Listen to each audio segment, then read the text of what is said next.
আজকে 12ই জানুয়ারি স্বামী বিবেকানন্দের জন্মদিন। এই শুভ দিনে স্বামীজিকে আমাদের শাহজাদ পরিবারের পক্ষ থেকে শতকোটি প্রণাম। তা আজকের এই জন্মদিনে আমরা শাহজাদ পরিবার থেকে বেড়গ্রাম অঞ্চলে কিছু দুস্থ গরিব বয়স্ক দাদু ঠাকুমার হাতে কিছু কম্বল আমরা তুলে দেবো। তা আমরা আজকে চলে এসেছি চলপুর গ্রামে, সেখানে কিছু মানুষকে আমরা এই কম্বল তুলে দিচ্ছি।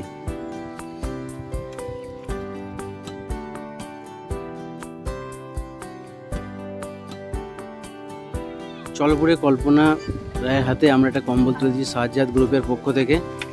তার বাড়ি গিয়ে আমরা সেই ব্যক্তির হাতেই তুলে দিচ্ছি।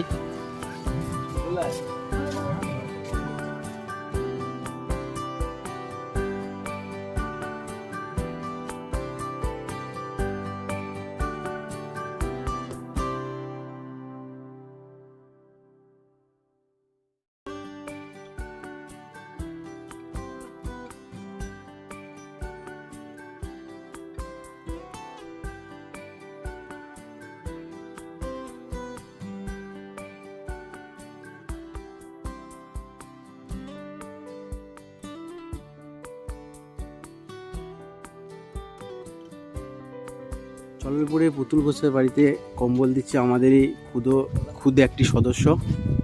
তার বাড়ি গিয়ে তার হাতে আমরা কম্বলটি তুলে দেবো শাহজাদ গ্রুপের পক্ষ থেকে।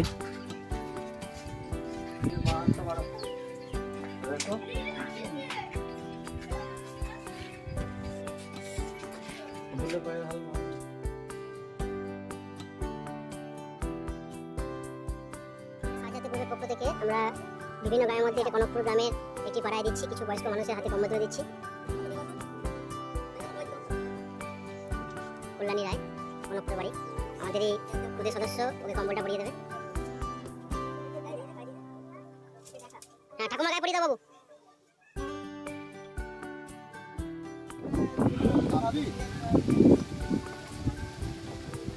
আরেকটি বাড়িতে আমরা দিতে যাচ্ছি, তিনি বাড়িতে নেই বলে তার বৌমার হাতে তুলে দেওয়া হচ্ছে।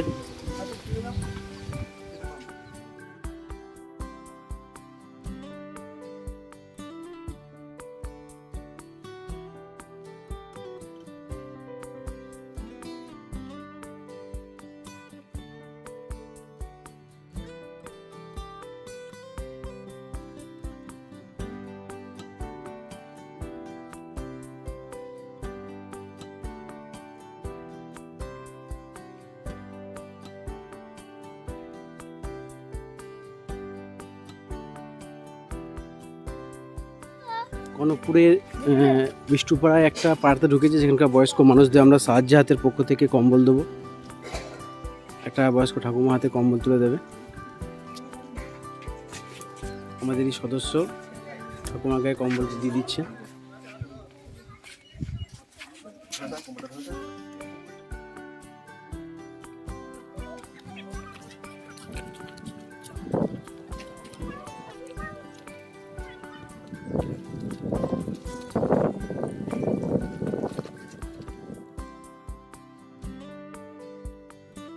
আরেকটি ঠাকুমাকে আমরা কম্বল দিয়ে চলেছি।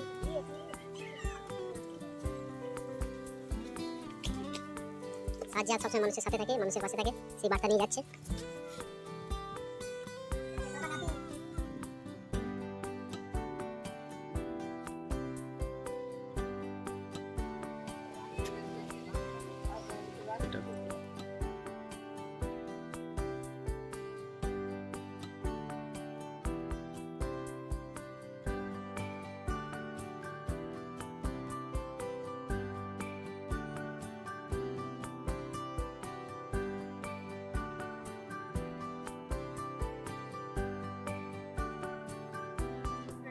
শাহজাদ গ্রুপ একটা স্বেচ্ছাসেবী সংস্থা, ঠিক আছে? আমরা সবাই মিলে তার সদস্য।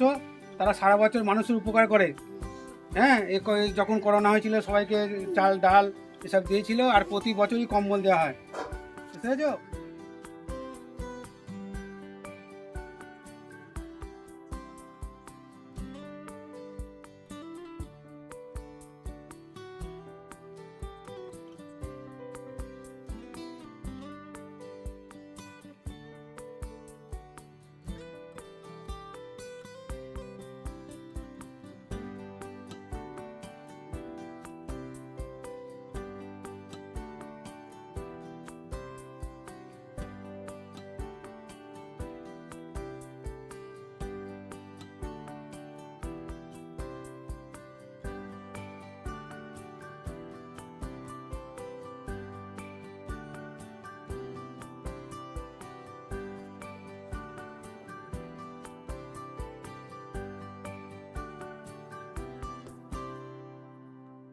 আমাদের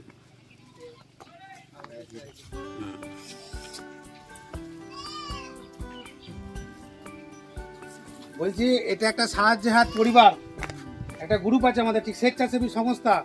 এরা এরা কি করে, সারা বছর মানুষের সেবায় নিয়ে যেতে থাকে। কিভাবে? এরা রক্তদান শিবির করে, এরা যারা পড়াশোনা করতে পারে না তাদেরকে বই দেয়। তুমি যদি খোঁজ নাও না, দেখবে এরা বলবে। ঠিক আছে, করোনার সময় দিয়া চাল ডাল সবাইকে দিয়েছিল। ঠিক আছে, আর এই বসে আঁকো প্রতিযোগিতা থেকে আরম্ভ করে বাচ্চাদের জন্য সুযোগ সুবিধা, যারা স্কুলে ভর্তি হতে পারে না তাদেরকে ভর্তি করানো এই সাহায্য হাত গ্রুপ করে। আমাদের বেরুগ্রাম অঞ্চলে এটা একটা স্বেচ্ছাসেবী সংস্থা, তাদের পক্ষ থেকে তোমাকে এটা সামান্য একটা জিনিস দিল। ভালো থেকো। ঠিক আছে, যারা বয়স্ক মানুষ আছে তাদের ঘরে আমরা একটা আমাদের সাধ্য মতো একটা করে কম্বল দেওয়ার ব্যবস্থা করি। তো এবারেও মোটামুটি 150টা আমাদের বেরুগ্রাম অঞ্চলে দেবো। তার মধ্যে তোমার নামটা আমরা পেয়েছি, তোমাকে এটা দিলাম। এছাড়াও আমরা বিভিন্ন কাজ করি, যদি কোনো সময় এরকম অসুবিধা হয় তোমরা যোগাযোগ করবে। আমাদের যেসব ছেলেমেয়েরা আছে, যদি কোনো অসুবিধা হয়, যে কোনো ছেলে যদি পড়তে অসুবিধা হয় তাদের ঘরে আমরা বই দিই। রক্তদানের সময় রক্তে যদি কারো কার্ডের প্রয়োজন হয় রক্ত কার্ডও দিই। ঠিক আছে, স্কুলে ভর্তি না হতে পারলে তাদেরকে আমরা স্কুলে ভর্তি করার ব্যবস্থা করি। এগুলো আমরা করে থাকি।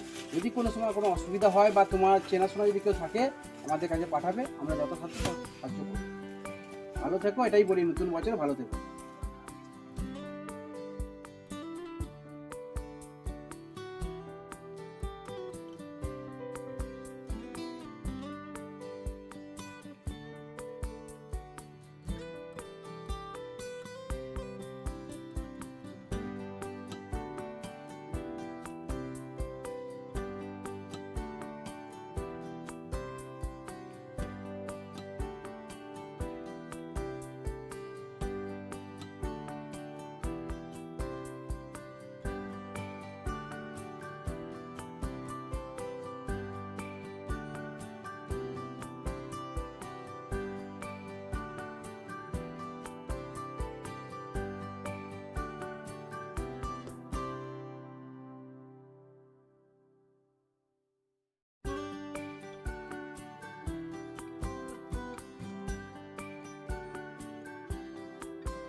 সাজ্জাদ গ্রুপের পক্ষ থেকে আজ বেরুগ্রামে একটি বয়স্ক ঠাকুমাকে আমরা কম্বল দিচ্ছি। আমার সাজ্জাদেরই মেম্বার এই কম্বলটা পরিয়ে দিচ্ছে।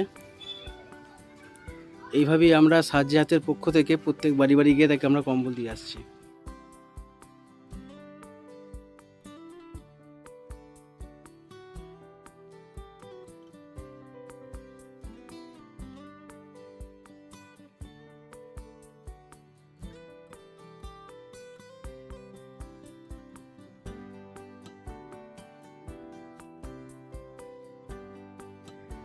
আজকে আপনাদের কি প্রোগ্রাম ছিল? আজকে হচ্ছে 12ই জানুয়ারি স্বামী বিবেকানন্দের জন্মদিন।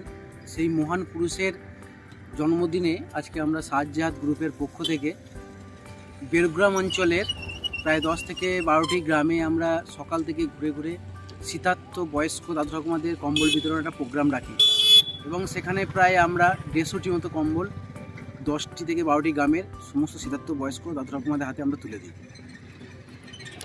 কতগুলি গ্রামে কম্বল দিয়েছেন? আমরা প্রায় 10 থেকে 12টি গ্রামে দিয়েছি এবং কম্বলের সংখ্যাও আমরা 150টি মতো। আর আমরা এই প্রোগ্রামের মধ্য দিয়ে নতুন প্রজন্মকে বার্তা দিতে চাইছি যে তোমরা সবাই এগিয়ে এসো এই প্রোগ্রামগুলিতে, আমাদের সঙ্গে হাতে হাত মেলাও, আমাদের সঙ্গে তোমরা এগিয়ে এসো যাতে আমরা এই প্রোগ্রামটি পরবর্তী সময়ে আরও বড় আকারে করতে পারি। আমি হচ্ছে সাহায্যাতের সম্পাদক দেবাশিস ব্যানার্জি।